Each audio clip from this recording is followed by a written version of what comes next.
Angika recording studio Rupauli Purnia Bihar.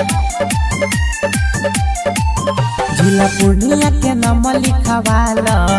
अपना ढोरिया पा रंग दहाड़ी के लोगो लगावाला अपना ढोरिया पा तोरा ब्यूटी के गजबे गोराई लागे लइकन में मार करवाई और सब के पति हतु प्यार होइयो जोड़िया पा जिला पूर्णिया के नाम लिखवाला अपना ढोरिया पा रंग दहाड़ी के लोगो लगाला अपना ढोरिया पा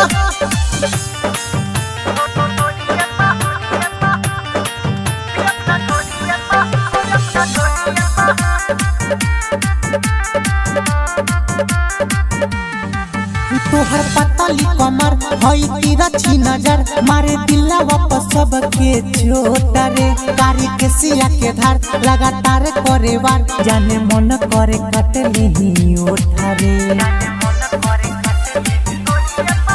तोहर पतली कमर हई तिरछी नजर मारे दिला वापस सबके छोटा रे कारी के सिया के धार लगातार करे वार जाने मन करे काटली ओठा रे कोनो नजर उठा के न ताकी ये कोई अक्षर ना वो कर बाची चल खेला शुरू कइल जाओ बोरिया पा जिला पूर्णिया के नाम लिखवाला अपना ढोरिया पा रंग दहाड़ी के लोगो लगाला अपना ढोरिया पा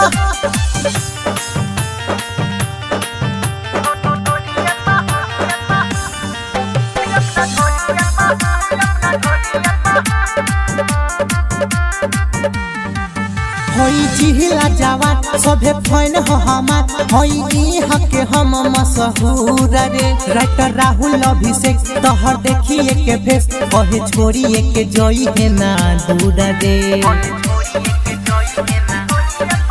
होई जिहिला जवान सभे फैन हो हमार होई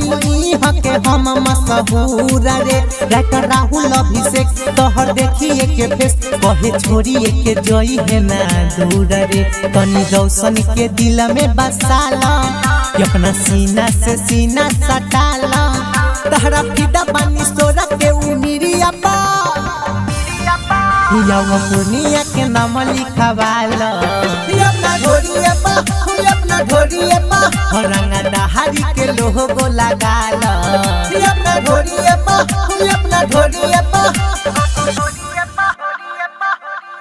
अंगिका रिकॉर्डिंग स्टूडियो रुपौली पूर्णिया बिहार।